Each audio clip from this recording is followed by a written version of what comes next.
Hey guys, this is Derek from the Wrestling IQ 101 podcast, and I just want to let you know to check out the voice of our awesome intro song, Collis, with his new song, Flex, produced by McRae. Take a listen. I just wanna flex, running up a check. Niggas think they up next, but dog, y'all ain't shit. Put them down like a vet. Man, these niggas upset. Watch how the flow switch on this shit. Man, it's COLIS. Better learn and respect that I'm a legend in the making. Got my foot up on they neck to these niggas fucking brothers. It's your number one. Best believe I'm coming for it. I don't give a fuck who you is. I ain't mean to snap a nigga when Super Saiyan for a split second, but I had to flex. Y'all ain't take me serious. And he say he better than me. Man, these niggas hilarious. Straight up comedians. Pay no attention. Continue balling like I'm Scottie Pippen. These niggas is sus. Then it's rhyming. God damn, I'm hot as the devil. I'm trying to finagle. Your shorty praise me like I am a pharaoh. I'm on another level. Told you in vertical. God damn.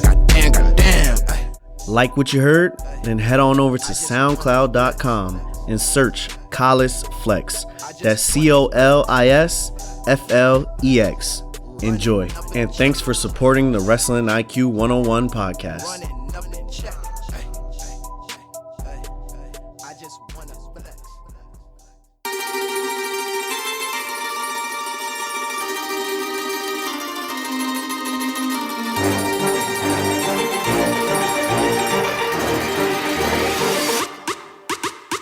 Bada boom, realest guys in the room. How you doing?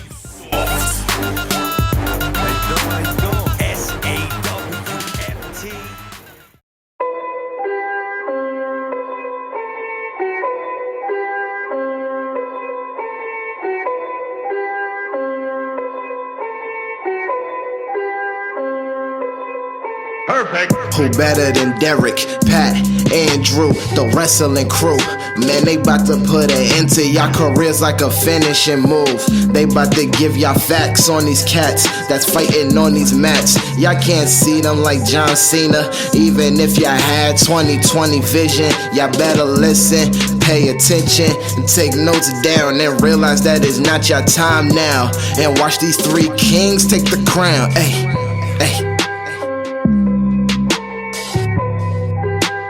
This is Roxy Asker from Glow. These guys just got schooled. This is Wrestling IQ 101. Woo! Hey everyone, welcome back to another edition of Wrestling IQ 101. You can follow us on Facebook, Twitter, and Instagram at Wrestling IQ 101. Also, WrestlingIQ101.com. And I'm sitting with Pat and Derek. Yo! And we have a special guest, One Mean Team, with Miss Jasmine, Justin Pusser, the number one, Brian Johnson. How's everything going? You. Hey, I was hoping we were in sync. Man. You gotta say the meanest in the game. You gotta say number one, the most beautiful women in wrestling. Look at that. That's why he asked about the introduction. Yeah. See that? He knew you needed to switch up the lead. Yeah, now we gotta switch it up. You see that? How you guys doing today? Best up the lobby, he won too. Sounds like you just don't do a great job. Yeah, maybe you should be. Maybe you should change your cleanup hitter. You did the best job. You just admittedly got two wrong. We're superstitious, so that's why we keep it. How you guys doing today? Good, man. Good. Chilling. It's good. Guys made the trip all the way over here. Yeah, we're excited to be in here, man. Came with his Jersey boys. You know, Justin's a I'm Jersey from boy. like 5 minutes down the road, man. Yeah. I'm adopted by these Philly folks. Nice. How you think? So you guys got some good things going on with you. Can you let's start like from the very beginning. Let's say we'll go around. We'll start with Justin first. Since we talked to Brian already, you know, we already know his story. But, I'm just here to hang out, guys. Can you tell us, you know, how you got started, who you were trained by, all that good stuff? So I got started in 2011, summer 2010 actually, in Freehold, New Jersey. I was trained by Matt Bourne, who's better known as the original Doink the Clown. He also did a lot of work in Portland. His dad was stuff, Tony Bourne. I was one of two students at his school, and the other student left after about 3 or 4 months. So I had about 8 months of one-on-one training with Matt Bourne. And when his school closed, stayed in touch with Matt and came across OTW a few months thereafter, and that's where my story meeting Brian begins. And I've been training there ever since. That was in 2012. So for about 5 years, I've been there now. Nice. So it's pretty kind of like lucky. You kind of basically like WWE Hall of Famer. And and you're his last student. And you got one-on-one training from him. I was lucky, man. Time and place is everything in wrestling, as they say. And, Freehold, New Jersey was 25 minutes from where I grew up in Jamesburg, and it was easy for me to get to him, and he wanted to give the time. It worked out at the moment for me. Nice. So, also, Marty Jannetty played a role in this, too. Yeah. So Marty found Matt. They became friends again, reconnected, so to say, probably a year into me knowing Matt. So Marty used to come around periodically, and when he was around, Matt would sit down with him and I, and we would watch my matches, and I would get little critiques here and there from Marty. But just to hear them really shoot the shit and talk about wrestling, and that's where I would learn a lot of my lessons. It wasn't necessarily them teaching me so much as me kind of observing and really taking it in for myself. Nice. So when I was like doing research on you, I saw, you were trained by Doink the Clown.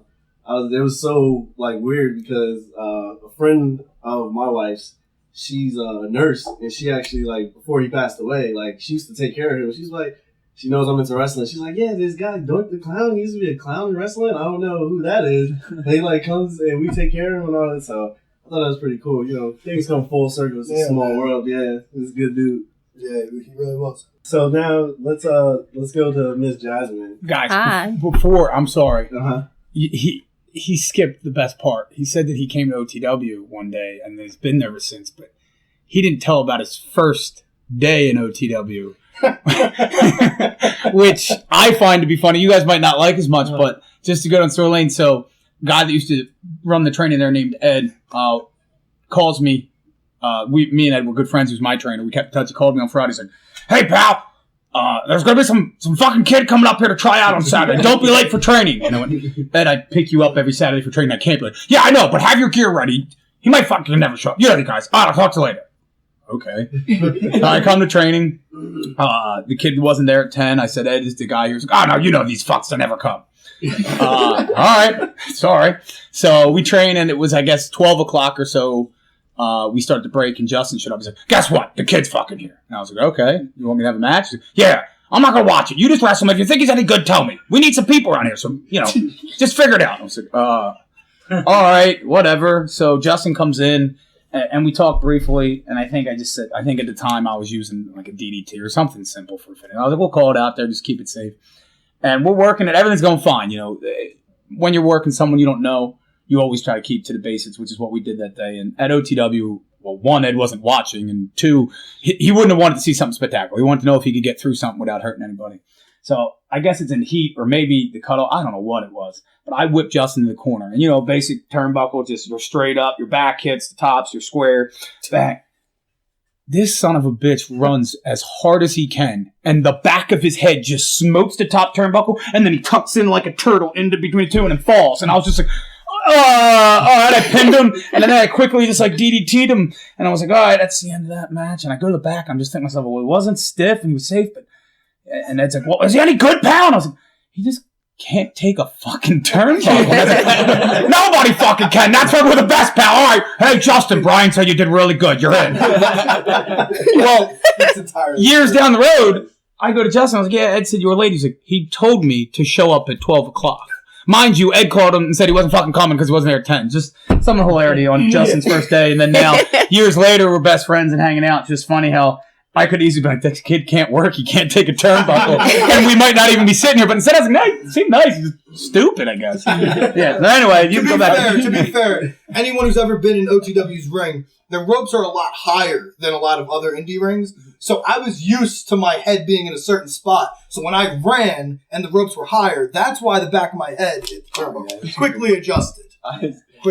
And I need confirmation on Brian's impersonation on this Ed character. Oh, it's spot on. You sound like that? Oh, yeah. He's a good man. If he listens to this, I love him dearly. I really do. Yeah, he's a great guy, but the impersonation... I always used to tell people when I was talking about Brian that he's the only person I know with a North Philly Canadian accent. That's why I just had this vision of what was Rocky's trainer? That's Mickey, yeah. That's just a picture I had in my head right now. He doesn't look like him, but the idea's there. The premise, all that's the same. Yeah. The premise is all right. Yeah. Training's hard. All right, so Jasmine, tell us about how you got into OTW. Okay, so I was at a point in my life where I wanted to train, but I would keep putting it off. Eventually, I built up the guts to go online and search for schools, and OTW was the first one that popped up. So I made a list of schools that I was going to go check out. So the first one I went to was OTW, and I was so nervous, but I went to a show and I was hooked. So then I talked to Jim, who was the owner, and that Saturday I was there training. So, I mean, when you train at OTW, I think a good thing for there's other women that you can actually train with, because at a lot of other places, there's not as many women training, and it's a woman against a man, and then when you get in the ring against another woman, it becomes, like, difficult to actually, like, do a real match, because you can do the same moves, like, you talk about that. Well, it's cool, though. Like, it's me and one other girl that trains, Damaris, but we're around the guys, and I like training with the guys. It makes me more aggressive. Yeah, like, I want to be on the same level as they are, so I think it's a good thing. Yeah, you touched on Damaris. How was it, like, wrestling with her?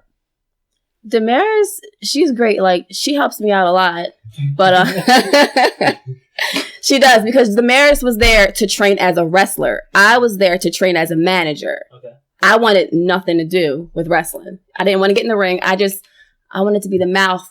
I just wanted to stand there, be hot. But then I saw the guys train, and I'm like, I want to do more than just stand there. So, yeah. Real quick, because if she was here, she wouldn't even correct you. It's Damaris.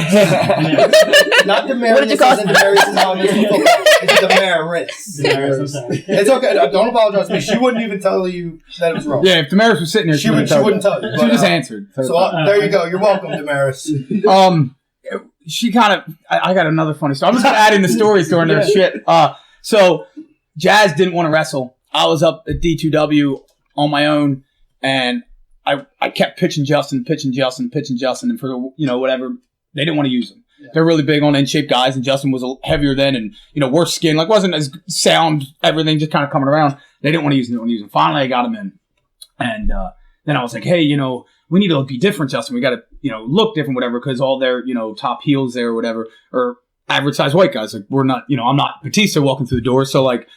Very similar. So I was like, we got to get something. Oh, what if we get Jazz up? She's a manager. No managers here. And if there are, there's no girls. And there's no black people here. So, like, we're definitely going to stand up. Fat white guy, skinny white kid with a ponytail and a black girl. Like, we're different. At least we're different. Maybe not good, but different. So they were like, all right, come up.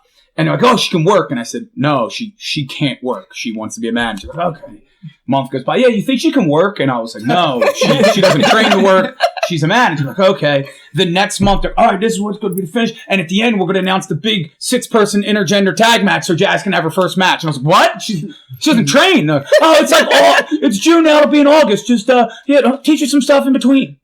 And I'll never forget, Jazz just looked at me and I was like, all right. So then after the match, she's like, so what are we going to do in August? I was like, apparently you're going to wrestle. So starting that Saturday, Jasmine was just like fed to the wolves, like, too bad, bitch, get in the ring, let's go. And she's done great and really has grown and really outperformed what I probably could have hoped, thinking it was a one-off. And then she's done great, but it's just funny how she said I'll sit there and watch it. No. We were just forced by people that we told it wouldn't happen. And we're just like, I guess it is. And now we're D2W and it's great. And I feel like to her credit, she caught up quick. Yeah, she does really well. And D2W, saying it, I love that lock and they're great people and, treat us well. And now they got Jazz wrestling. It's kind of funny. So whatever. Yeah, so cool. So cool. Talking about D2W, you guys are tag champs there are now going on 549 days. Yeah. They said earlier. Someone keeps counting. Yeah, so...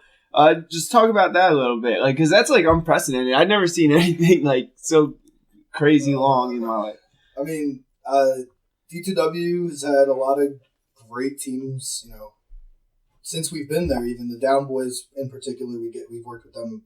I lost count a long time ago. Yeah, those dudes are great, but they're awesome. And we're just lucky that no one's better than us. I don't know how else to say it.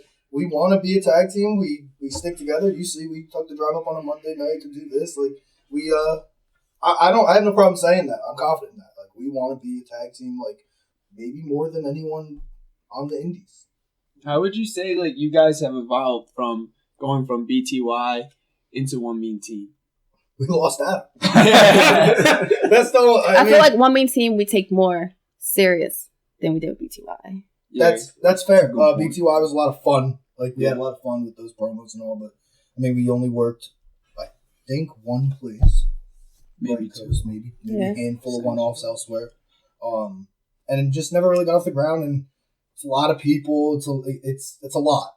And One Mean Team, like we said, we can really focus in on what we want to do, which is be a tag team. And that's no knock to Adam. Adam's a monster. If you've ever seen him, he's gonna be fine. Like I feel like, as much as I feel great and confident in our abilities, like he almost benefits by being single. Like if we all walked in a room, the four of us, he'd line us up. Adam's the star, you know what I mean? At least we have kind of something we can put together between the three of us. And like even little things, like there's a good tag team out. They work for IWC in Pittsburgh, the fraternity, and they were doing the gimmick we're doing better. So like, why force it? And none of us are ever in a fraternity. And the dude Feinstein or MJF, he's a CZW Wire champion. He does better than you as his gimmick, and he's way more popular, has more steam going than we had. So like everything we were doing was either being done better or just it's tough to book four people.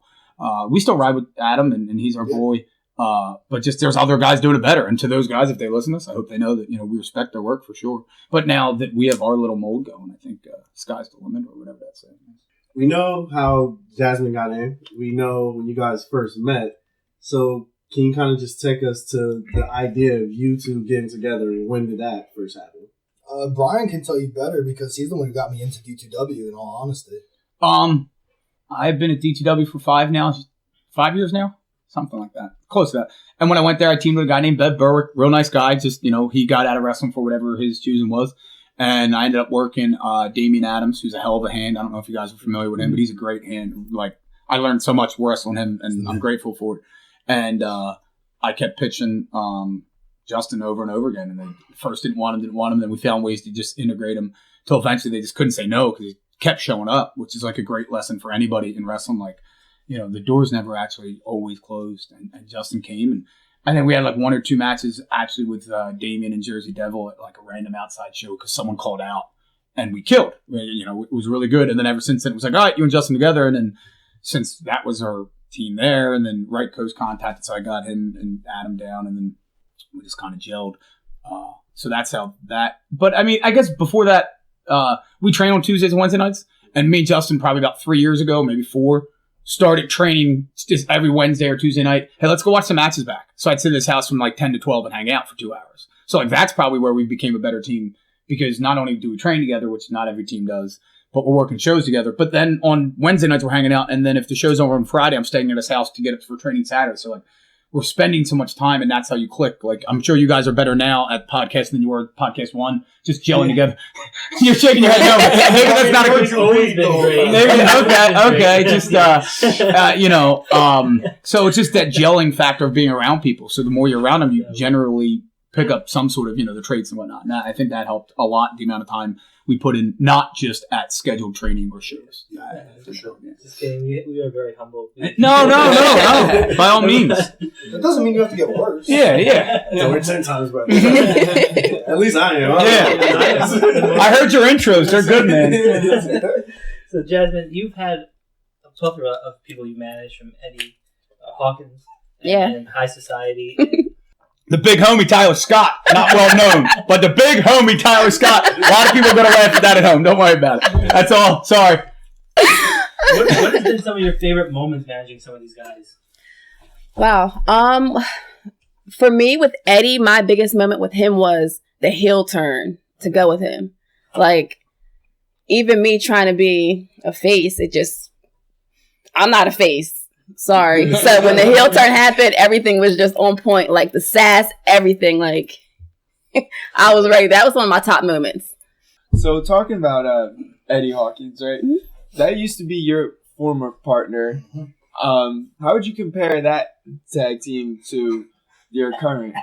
They're they're night and day, and the reason there's so many reasons. So when I started tagging with Eddie, I sucked.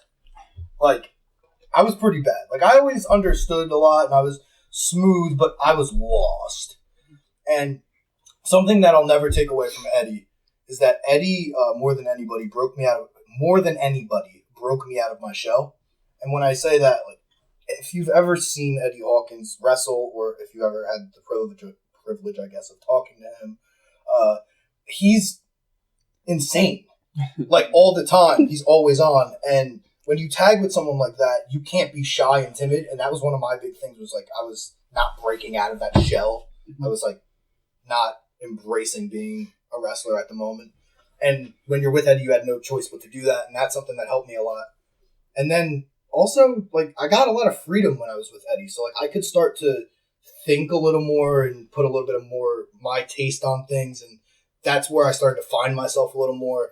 But in finding myself and watching matches with Brian every week, our flavor started to blend. And I was like, well, all right, I could definitely do this a lot better with Brian. No offense to Eddie, just Brian's been doing this a lot longer and a lot better. So, I mean, it helped mold me into what I am now for sure. But they're not really comparable because I was so much different of a wrestler when I was with Eddie than I am now. Can I say something real quick about Eddie Hawkins? Yeah. Pro wrestling as a whole would be better if there was more Eddie Hawkins. Mm. No one, like, I mean that, so like, I've known him for 6 to 8 years, something like that. He's never been late to one practice. The only one he was late for, he got in a car accident the night before. And he came 30 minutes later. 30 minutes late, that was it. Oh my God. That's the only one who's ever been late. He is early every single time. We need someone to open the doors because I had a late night. Eddie's there. Need someone to stay late. Eddie's there. Need someone to wrestle 3 matches under a mask, 2 different masks. Eddie does it. Wrestle the new guy. Eddie does it. Like, if there was more Eddie Hawkins in pro wrestling, the whole, you know, how people are bickering online about this, that, and the other thing. He doesn't. There should be 1,000 more of him and 1,000 less of the shits. And pro wrestling would be better off. Because of the people that are in it. He's everything that's good about pro wrestling. I mean that. Yeah, to piggyback off that, like, the word loyalty, it should have Eddie's picture. Yeah, Eddie's the man with that, seriously. So, Justin, you got to wrestle a WrestlePro guy in Beefcake Charlie. How was it wrestling him? Different, because there's not many guys that are that big that you get to work with on the independents. And I'm in a weird spot as a fat guy, honestly, where, like, I'm perceived as big to a lot of people, but I'm also 5'9", 5'10", so I'm not really big when you're talking about professional wrestlers. So to have the challenge of, okay, you don't get to rely on being a big guy now, what can you do with someone who's legitimately 6'5", 300 plus, was a challenge that I was, like, really excited for. And Charlie and I, we've known each other just through passing. He's been at OTW here and there, and I was really excited to get a chance to work with him. And then we got to work once to build to a bigger match. And then, you know, I wish we would have had more time to work more. Honestly, that's my one thing I wish. I wish I could have got to work more with him. But I enjoyed it a lot, and it was a nice challenge, like I said, for me to do something different, to not be in that, to take myself out of that limbo. Like, I got to work as a smaller guy because he's so big. He's so agile, too. I'm agile, too. Yeah. True. And another guy you got to wrestle is Chris Steeler.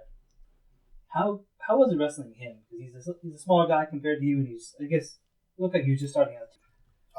You said Chris Steeler was just starting out? Chris Steeler's been wrestling for, like, 12 years. Oh, yeah. I'm sorry. Like, when you wrestled him, that was a couple years ago, right? I wrestled him twice. So I wrestled him in 2013. Yeah, that's the match I'm thinking of. And then it was, man, it's actually this kind of the same question about Eddie and Brian. Like, I was different then. I was actually tagging with Eddie, and I wrestled him again last summer, like a year ago this month at OTW. Okay. And we had a really kick-ass match then. Probably went like 15 minutes with him, and he's been around a long time. He's a guy he's wrestled a lot of names and been a lot of places, so it's always good to know that you can have a match with one of those guys and not miss a beat. That's awesome. Yeah, kind of like for Stiller, he's kind of like you said he's been wrestling 12 years. Like, that sounds crazy to me because, like, for us down here, it's like he's kind of like new to us a little bit. it's like, well, for me at least, I've seen him wrestle a couple times and then just recently. So for me, it's like, I'm just starting to get to know who he is, but to know like he's been in the game for 12 years, that's crazy. But he's a really good dude, and I think he's gonna do some really good things as well. Yeah, man, he was heavyweight champion down at Right Coast when we were there, and he was always really good to us. Chris Steele, yeah, he's a good dude. And I wish I saw Chris Steele more. Hey, Chris, if you're listening, he's been killing it at. Well, he did kill it at UWA Elite, Yep. and then Wrestle Pro, where he's currently wrestling now. Killing it. And he's phenomenal.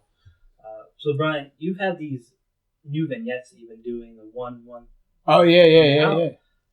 How has that been working out? How do you like that kind of stuff? Because it's a new kind of persona thing for you, right? Yeah, I got to credit a lot of that to Ring of Honor, specifically Rhett Titus. When I trained at their dojo occasionally here and there, and I did a couple of their camps, and I did a few of the Future of Honor matches, and Rhett just helps me a lot from doing stuff with the cabinet as an extra, and me and him are friends, and I know him from years ago, and then we lost base, and then recently got back together. So he was just talking to me. I don't know if anybody watches the Big Dog videos, but if you get a chance, check them out. They're pretty funny. He puts one out every week, and he was just like, you need to have a reason to be number one or put something together, and then it just helped get my head spinning in a way that it wasn't before.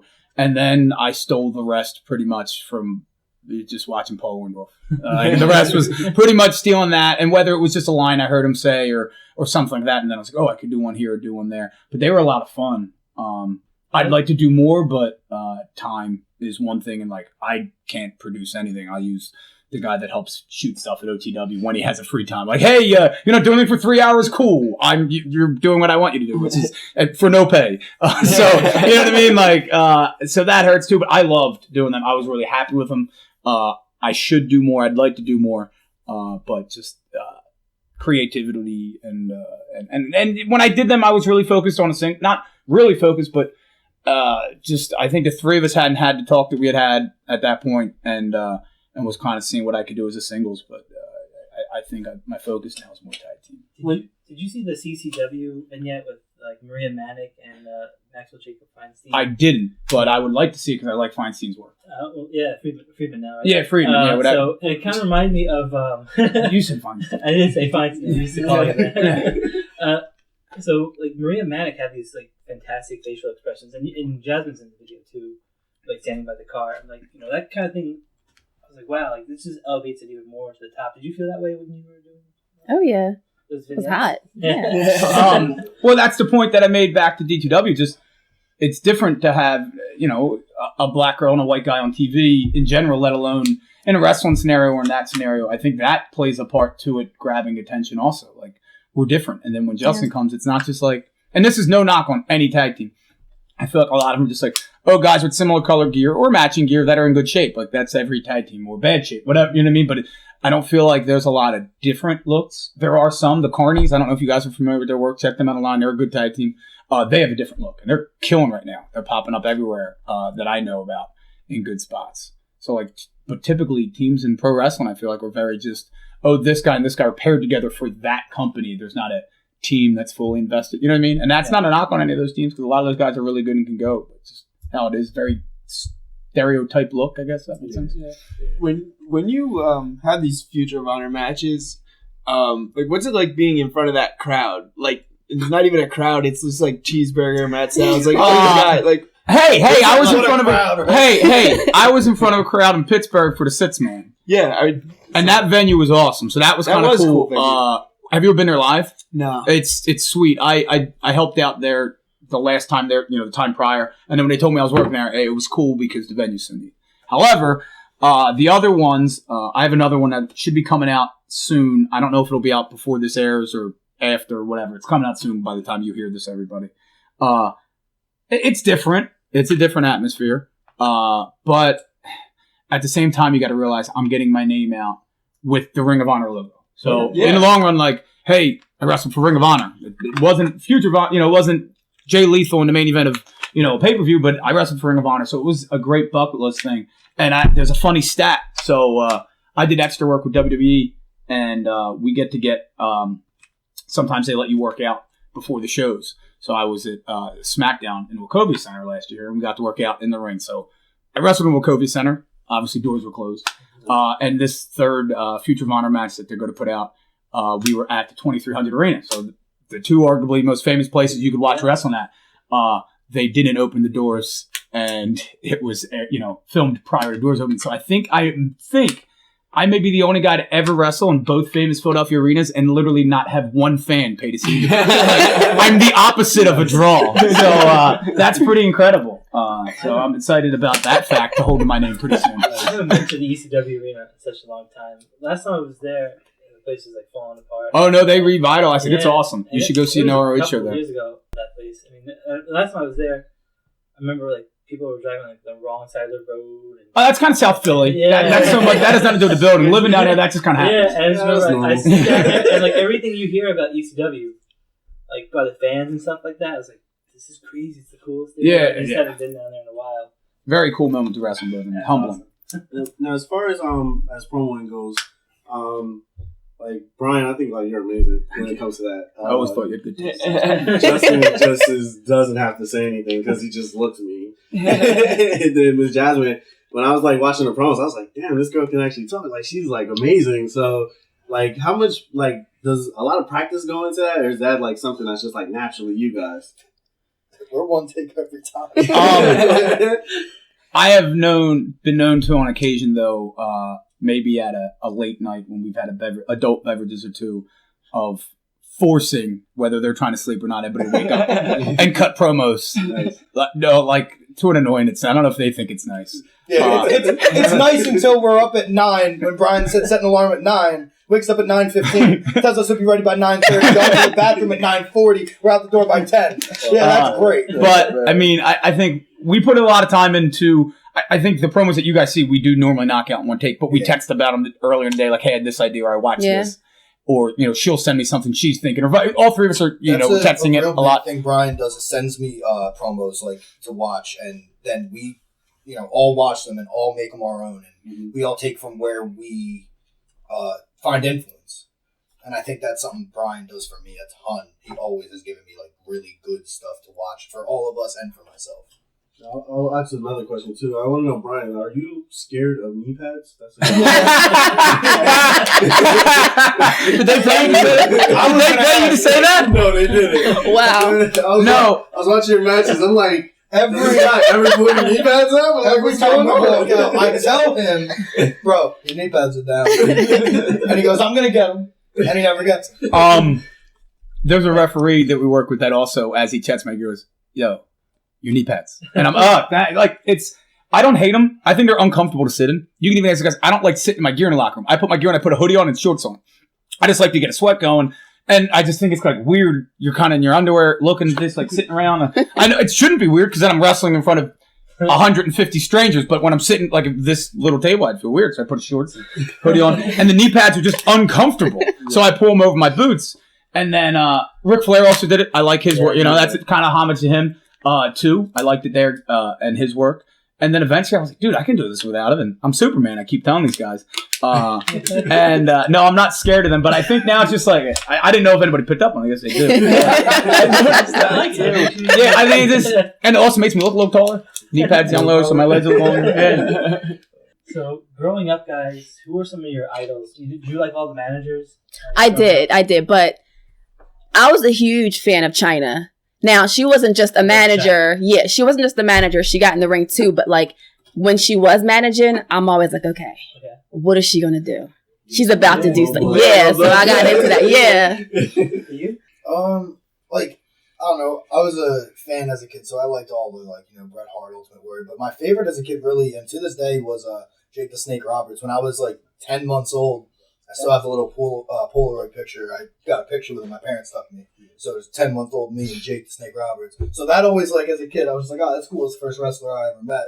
And I've always, and then as I became a wrestler, I appreciated his work. And, Matt used to even talk about how great he was for psychology and things like that. So I've always had an admiration for Jake the Snake personally. Even his promos were so good, like in the shower or something like that. Just like obscured promos and stuff like that. He's very authentic promos. You can tell, like, he's, he believes what he's saying, and I think that's something that not everyone does. Yeah, he's a real genuine person too. We actually we met him one time before, and he's just like a normal dude, and he's just like taking a picture with me. He wanted to stick his middle finger up. I guess because I'm black, he thought it was cool. But he's a real cool dude, though, man. He's like one of the most genuine, like superstars, legends, like that I've ever met by far. He was remember when he pushed the kid in the wheelchair across like, the gym? He knew the kid. You should start with that part. He knew the kid. So he was cool. Because like there was nobody online. We went to a small show, and like the kid in the wheelchair. Unfortunately, it was a kid in a wheelchair, and like Jake the Snake Rob was like, "Get out of here!" And he just like plunged him across the gym. He was just in a wheelchair, and then there was like me. I went up next. I'm like. Yeah, hey. He didn't know any better. He was like, "What the hell is going on over here?" But he's a really good dude. Yeah, I love Jake. And he was awesome. I mean, he really took the time out. Like a lot of wrestlers, when you do like the meet and greets, because I do a lot. Some of them just want the money and take the picture and then you go. He actually like took the time to actually talk to us, and see what we're thinking about. And he just got done beating cancer at the time, and then he got in the ring and just humble and genuine. And after the match, he got out on the microphone and talked about all his demons. And tried to make sure the kids and other people stayed away from things that he's done in the past. So, pretty awesome.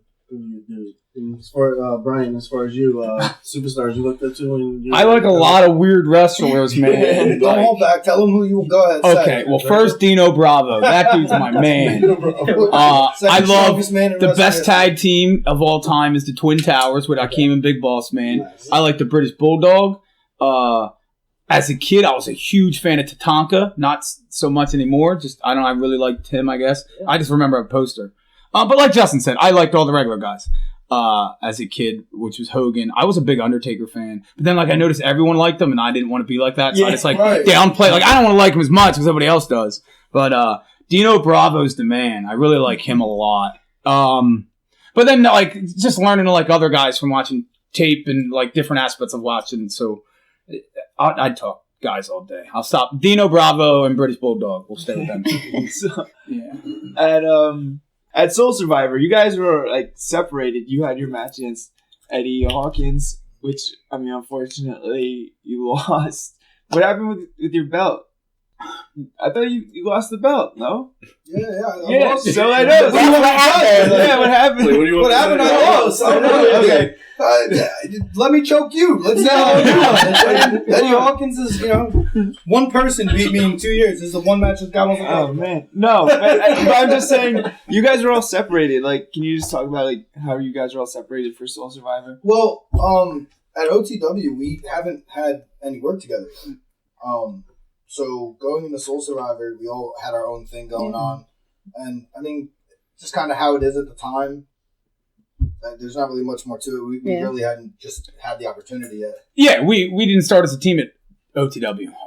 We hung out, we trained together. We, watched all that stuff and went over it. But we just hadn't had a chance to team there yet, just different sides of the locker room or whatnot. But I think it's been nice because, like I said, every week when we go back and watch tape, we're watching all three of our matches plus our tag matches from, wherever we usually book 2 places a week, 3 places a week. So there's a lot of watching back and watching up stuff to help learn and maybe Justin's worked somebody I didn't and vice versa. Now we can talk about it a bit more. It spreads our wins. OTW is a great place, great learning place and what have you. So who knows? But maybe we'll see one mean team down there one day. Who knows? Yeah, that's one thing about OTW that's been a great thing for learning, and I'm sure both these guys can attest to it, is there's not other independent promotions that will give you 15, 20 minutes on a show with a story with freedom to do basically what you want within your confines of your spot on the card. We've had that since Jasmine's main evented the 2 p.m. show and gone 15 minutes. I don't know any girls that have called 15 minutes on the fly personally. I'm not saying they don't exist, but Jasmine's the only one I know outside of her and, what's her name, Demarius? So, that's something that I'll always be grateful for, is that they gave me the time to spread my wings and see if I could fly. I didn't start it. Speaking of that, Ms. Jasmine, can you tell us, how do you feel? Do you keep up with women's wrestling today, whether it be WWE, Impact? I try to. So if I miss it, I'll go back and watch. Yeah. How do you feel about the state of women's wrestling today? Right now, I think it's hot. I love it. I'm into it. Yeah. I try to look at tape and not do exactly what I see, try to do different things, but I think it's hot. Now, if it came to you having to pick which one you like better, managing or actually being in there and wrestling, which one would you pick? Oh, that's a really good question. Wow. Because I wanted to only manage, but now that I get in the ring and I work, I love that too. So it's like the best of both worlds. I can't pick one. No, there's no way. Like that's a cop out. That was a good question. I didn't know the answer. I don't know. Like I can't pick one. That's tough. I think for all of us, we'd say any 6-man we get where Jazz gets to work with us is pretty fun. Yo, she has the best big boot in the independents. Definitely female. I'd argue 90% of the males. I noticed some guys, she throws the meanest big boot. It is money. Money, money, money, money, money. I thought you were going to say something else. That's a conversation. I thought you were going to say hashtag fuck money. No. She throws a mean big boot. Who is the greatest manager of all time, though? Virgil, so. Oh, okay. So. I like weird stuff too. I guess I won't argue with him. He's the GOAT. Right? He's something. Yeah, something is the right answer. So you guys have a lot of opponents. Down Boys, Run DMC, two of my favorite that you guys have had. For you guys, do you guys have a favorite that you guys have fought? I'll be honest. If I could take the Down Boys in an RV around the country and wrestle in every city, I guarantee we would make money and have fun. I agree. I would kill Steve. Yeah, they're annoying. But let me say it this way: they are like, I mean this. I really don't even want to say it, but like, they are the most pure baby faces, and we just want to beat the shit out of them all the time. Yeah. And like, I love them for that because they understand that. Like, I wouldn't. Like, you're right, man. I wouldn't be like friends with them. I like Tony a lot. Like, I can hang with Tony. They're cool. Yeah, they're real cool. Tony. In terms of wrestling, like, we just have I feel like, especially, we have a chemistry with them that's like, it's so rare because, like Brian said before, like, you might tag with one person at this company and someone else at that company, and, you know, they don't hang out all the time, or they only see each other once a month, where we hang out all the time. And I know Tony and Steve they're cousins, so they're together all the time. So they have the same kind of chemistry. So we don't have to worry about a lot of the little shit that needs to be worried about a lot of times in independent tag matches. So it allows for us to, like I said prior, spread our wings and fly a little bit. And I just love wrestling those guys. And maybe it's because I like beating the shit out of them. All jokes aside, Steve and Tony are good guys. I'd feel bad if like we made it seem like that. We worked somebody that was really cool, and I didn't even know we were going to work with them today. But we worked C.W. Anderson and John Scott. I think they're the Appalachian Outlaws or whatever. No, the Extreme Horsemen. Extreme Horsemen, yeah. Sorry. I learned a lot in that match. John Schuyler can work his ass off. I don't know if you guys watched it. Not that C.W. couldn't, but he took. We were in the ring more at Schuyler, and I really, really enjoyed that match a lot and learned a lot. I'm just trying. I feel bad if I left anybody out. But Down Boys, I feel like we've just wrestled them so much too. Like, it's no slight on anyone else. Just time and time again, we've proven that we can have good matches with them, and I enjoy it. Oh, there's this little team down in Delaware, the heavyweight. Sean Royal is a really good hand. Oh yeah, and the kid that's underneath him, Tim Taylor, has a great attitude. So they were fun. The heavyweights, they were a lot of fun. Sean Royal is a great guy. Like, salt of the earth, love, that guy's cool. And Tim's just like a younger kid training to learn underneath him. So they do like a Crash Holly type gimmick. They're really skinny guys with the weights instead of heavyweights. Yeah, and they do well down there. I really specifically them two. I enjoyed working with them. Tim's a good kid. Yeah, they're good guys. Now, I'll also ask, as far as individually, singles, who's your favorite opponents? I mean, I mean, me and Brian have had really good matches, and I did retire him from OTW. He's still there. Wrestling. I really enjoy wrestling Adam Chandler. I think there's just if you ever talk to Adam, he's the most positive, nice guy usually, and I'm not. I'm such a bitter, asshole, and it just makes for such a real dynamic out there. He wants to go kiss babies, and I want to spit on the same babies. I hate wrestling fans, and I think with him personally, Brian obviously, but Adam as well. So you guys were just talking about the Down Boys. So I want to know what happened at the Dawn of Champions when you sprayed something in Steve's eyes. What do you want to know? Just tell me about the whole match, and tell me the whole thing that went on. I mean, Just go through it. I'm trying to think of the match. Through it. I thought we sprayed Adam. No. There's one where we spray him and We he got gets Adam's into the water. finish for sure. Oh yeah, yeah. The Adam one's funny Happened is the too. Cowboys are stupid, and they got sprayed in the eyes. Yeah. Yeah, you know what? That's something nice that having Jasmine as a manager, and I'm sure, and I won't.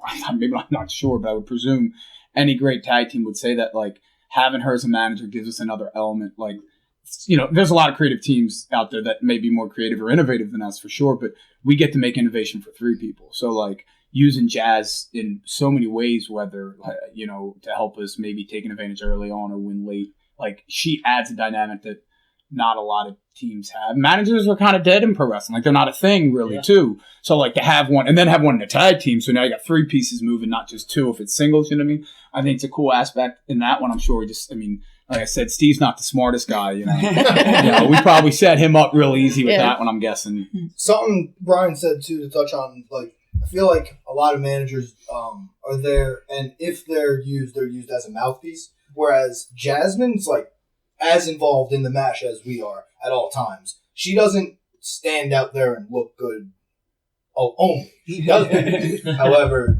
she's constantly involved and constantly alert, and that's something that she probably doesn't get enough credit for because so many managers make a bad name for someone like Jasmine who actually works her ass off while she's out there. She's not someone out there who wants to play manager, get on the microphone for 5 minutes and leave. She's there managing, in on spots we're doing, in on finishes, always paying attention, doesn't miss a beat. Jasmine is to managers what I am to fat independent wrestlers. Like, people give us a bad name. Yeah, well, to real quick, you guys probably don't know this. Most managers in pro wrestling, and there's a couple, like, handful of great ones, and they know who they are that I've met, like, in independent wrestling right now. There's a couple really good ones, not named Jazz, but 90% that I've come across are either the owner's, like, brother, or, like, some dude's dad, or, oh, this is my girlfriend, or, like, the guy that works the building, so they let him play manager. Like, they're not invested in anything besides being that manager for 3 minutes of that night. Yeah. Whereas there's a handful of, like, Jay Enterprise. He's a good manager. I'll use his name. You guys are familiar from wrestling. Blue Jays fan. Yeah, there's a good one. She's a good one.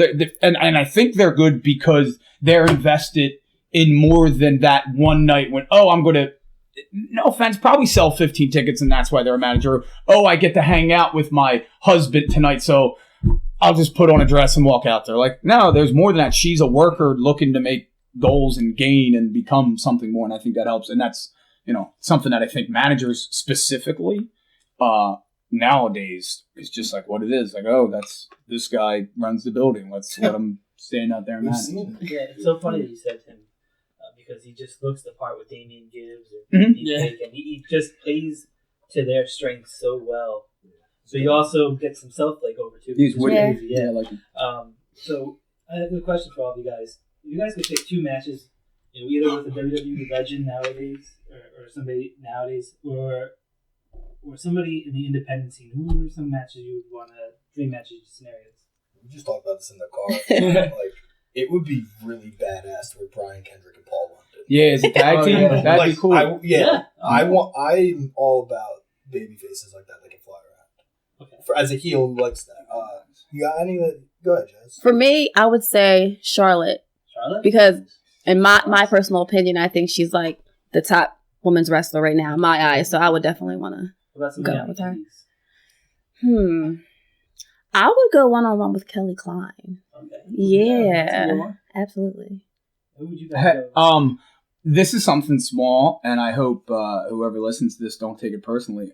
When we had like a, what do they call it, a come to Jesus meeting or whatever, where the 3 of us were kind of really talking, and it was maybe 6-7 months ago, we were just like, hey, no more just grab bookings and bring each other in. We're a team. Like, that's it. It's one mean team, and that's it. And that's it. We want to be a tag team because I think if we all sat here, we're in around, at a table, we could all just name independent singles names that are great guys that are super hot right now, non-WWE, so non-contracts. You can bring in anybody from Cody to David Starr to whomever. They're all, whatever it may be. that you can use. Can you name me 10 tag teams? I'm sure we could if we really started pulling hairs. Yeah. But can you name me nearly as many tag teams? There's a couple of them that are super hot. Yeah. So my dream match right now, if I could wrestle the Young Bucks, that means I'm wrestling the best tag team not signed by the WWE in professional wrestling. That'd be awesome. And those guys are crazy innovative. And that would be awesome to work them. Just that's the goal that we took. Like, what about when the Young Bucks are done? I'm not saying it's anytime soon. Those guys are hot as hell right now and don't look to be cooling off. But who's the next? Who's the third tag team? Who's the fourth? That's a spot that we want to get to. Are we there right now? No, hell no. But we will be. And so you want to get there by getting against those great tag teams. So going against them would be just fantastic, I think. Or, guys like War Machine are awesome too. Like that'd be a different dynamic to work with. Such big guys and they're, working over in Japan and having great tag team matches. And it just, I don't know, like I want to work the best tag teams that I can because that's the only way you get better is by working other better people. You know what I mean? Yeah. I think a sick match that I would like to see you two guys face would be the Hit Squad. I think that would be. Oh yeah, I would love that. I would love that. Those dudes are good. There's a tag team you could put on that list if that's pretty hot. But they're very northeast based for the most part. I could be wrong. Who knows, man? That would definitely be a team I would take for sure. I was thinking maybe like Taboo Crew with. That'd be cool too. Okay, I'm familiar with their work. Micah Jenkins and Craig Steele. If I had to go Hall of Fame team, Bret Hart and Jim Neidhart, man, there's a lot of similarities. They're really cool. I have this picture, this bad radio that I'll show you guys. Not the fan. You know what? When this podcast drops, I'll tweet the picture out from my phone, and it looks sort of like a baby, me and Justin, and it's Neidhart and Bret before they're even signed to WWE. It's like crazy. So that'd be cool. Or the Twin Towers. Like if we worked them, that'd be sick for the record. I was thinking something different, but in the same realm. I was thinking Hart Dynasty with Kid. Way more relevant for sure. But you said WWE legend. I would think a little more legendary for Hart Foundation. Nothing against Tyson Kidd or David Hart Smith. Those guys are great in their own right. That'd be kind of cool. I thought like the dynamic. It all matched. You guys taking those guys on would be incredible. Oh, I mean, if we sat here and just named tag teams, that'd be great. The British Bulldogs. I mean, that's something like you said before. There's. You name an 80s tag team, I'm pretty much we want to get more out there, so any name that you guys drop. Yeah, so if anyone's listening and you got ideas and want to book us for that, hey, we're open. Open contact us. Yeah. Hey, there's a team on the Indies that I mentioned them already, the Carnies. I'd like to work them. I think they have a different look and they're pretty cool. And the fraternity team, I actually met when I was out in Toronto with Ring of Honor. They actually worked at Dark that night, and they were pretty cool. And they had a sorority girl out there, so the dynamic's a little cute. If you get a chance, check them out. They've been working, a lot of Canada places. And Pittsburgh has the IWC, which is they run that Super Indie tournament that Adam Cole's on. I'm sure you've seen that. They've been tag champs there for nearly as long as we've been tag champs at D2W, like some 400-day streak or something. They kill. They're good. They're good tag teams that I know of, and I'm sure there's many more I'm forgetting. But they're two that I would think are, a little higher than where we're at right now that we like to get to and chase after, but, have some really moments with them. I got one more. The Amazing Graysons. It's happened. Yeah, we worked that. I want to see, like something, like a steel cage or something like that. I would love that. Yeah, you know what? Yeah, book that. Book that. Please. Yeah, you're starting a company. Yeah, right. I mean, it's just like to see that dynamic, like those guys fly around and you guys just pummel them in the cage or something like that. Like an old school kind of 80s, like. I agree. Yep. I agree. Now, when it comes to having a group, do you guys ever feel like there's always is there too much that you can have in a group? Like you guys perfect. There's 3 of you guys. I feel like some groups there's 3 managers. There's 5 people in the group. It's crazy. I feel like you guys have just the perfect element. 3 people is just good. BTY, right? I'm not trying to be mean. I'm not trying to be mean. I love Adam. I wish he was here, but it's too much. And the way indies work, if you're not those big names that we all know, you're not getting 4 guys booked. Yeah. Mm-hmm. And you're not getting a 6-man tag. And then how many places have 6-man tag titles or fame to 6-man tag? Usually 6-man tags are just 3 jabronis against 3 jabronis that are all in different feuds. It's a mismatch. You know what I mean? Yeah. They don't happen anymore. So it's tough. I mean, there's some out there. I think Crusade for Change have a big name for guys, right? They have a couple handful of guys or whatnot. But you don't see factions that travel, at least. You have factions in every promotion, but factions that travel just isn't possible. That's all. And saying that, wishing Adam was sitting next to me right now, wholeheartedly love him, but just there's, a fact. And, I mean, when you have anyone that's worth being on a show, you really don't want to hide them in a 6-man all the time, for lack of a better term. So, like, to put Brian, myself, and Adam all in one match, not saying we're anything special, just we might be better off spread out at times. And I think that's true for a lot of people who, if you're any good and you really want to be in a faction, think about the amount of time you're giving yourself then. You know, you're limiting yourself.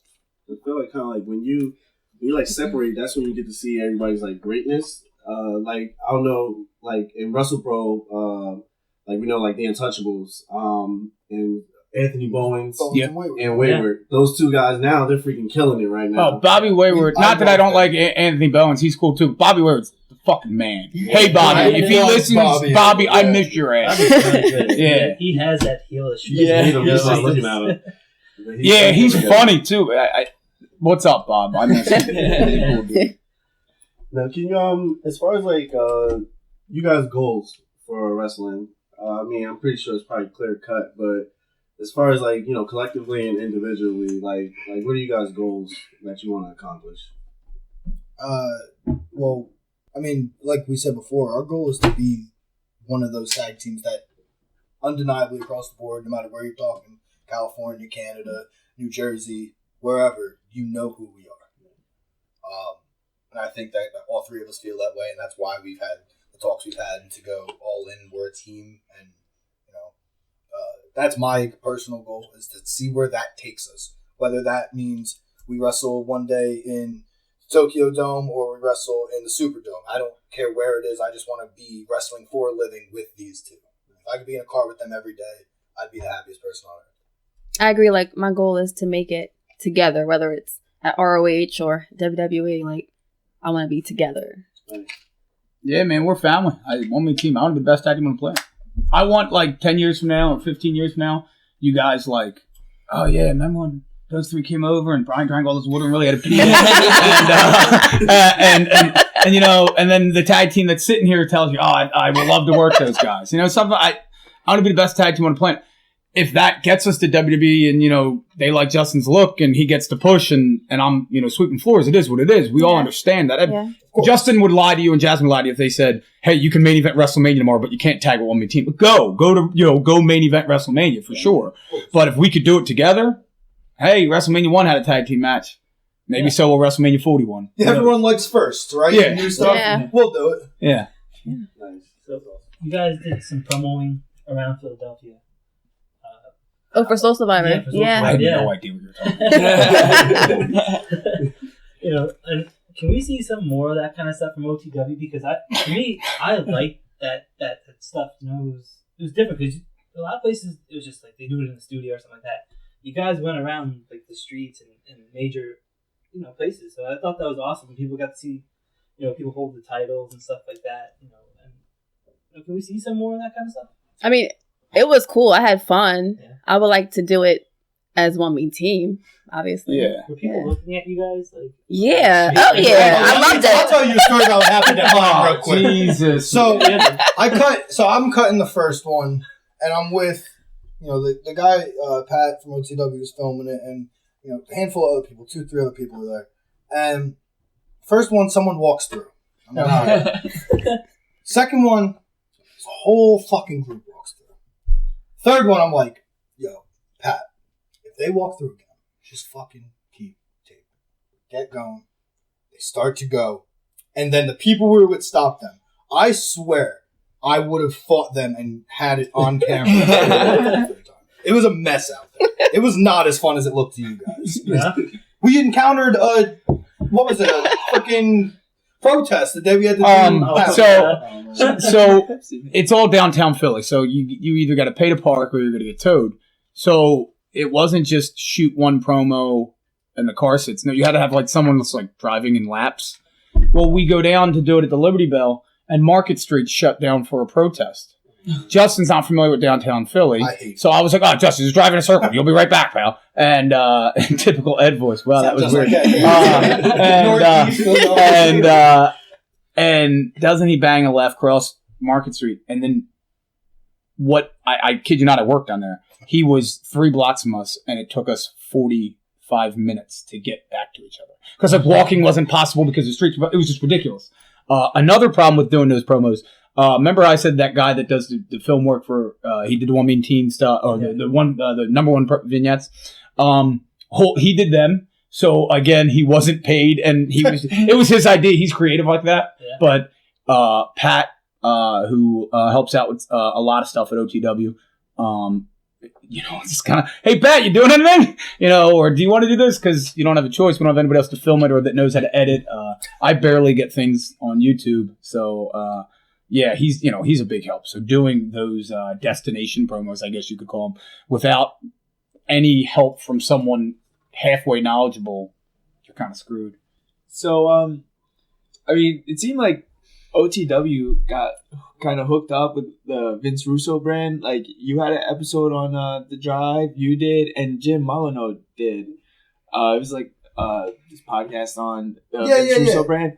So, like, how did you guys end up doing that collaboration with him? And, like, you just go through that whole... Well, it stemmed from Zach Eisenstein, who's the lead singer of Man Overboard. Mm-hmm. He's the one who actually did the interviews for The Drive for Vince Russo's brand. Zach's the one who's interviewed all of us. And Zach, I think he came to OTW first. Real cool guy. Just wanted to hang out and be a part of it. Like, I didn't even know he was famous, more or less, like, or had a following.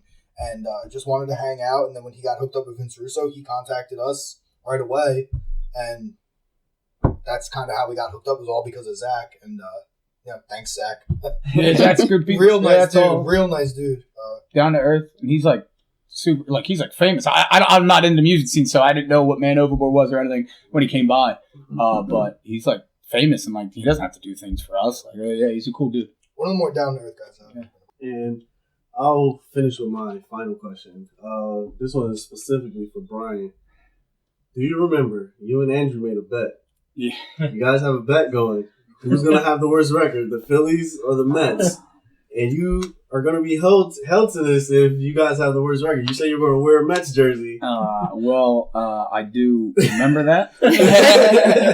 Baseball is a sprint, is a marathon, not a sprint. But the way it's going, I should start looking for discount Mets attire. Man, the Phillies stink. Yeah, we're in the same boat. They really right stink. Now, my only hope is that we call up some young talent from AAA and we catch some fire and steal some wins. That's my I hope not.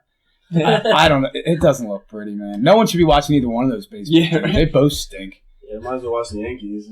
We're doing That's good. an option, I guess. Doing good. Yeah.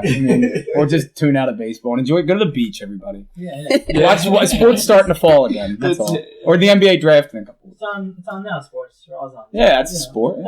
Yeah. So can you guys tell us where people can find you on social media? I'm on Twitter at Justin_Pusser. Underscore's the one that you hit shift and then a dash. that's how I remember that. Facebook Justin Pusser. I don't have Instagram because I really don't take pictures of shit. I'm not a big social media guy, but you can find me there. If you contact me with respect, you'll be ignored or chastised. Yes. Yeah, chastised. Go ahead, you guys can give your... So you can find me on Twitter, Miss Jasmine __. Facebook, Jasmine Newman. And then on Instagram, Miss Jasmine, but with 2 eyes.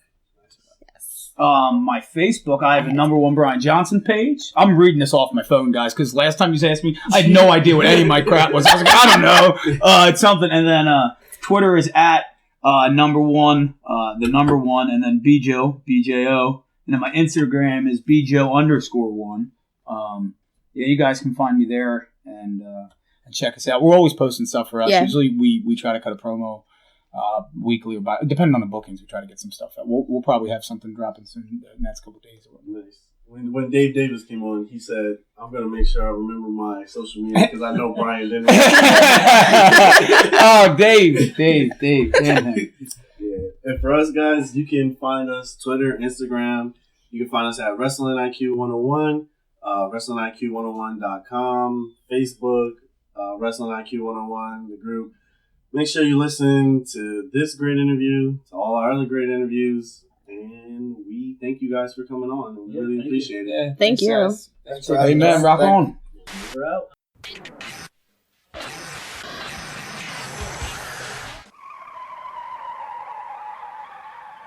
You have just listened to the Wrestling IQ 101 podcast, powered by B Plus Player Radio.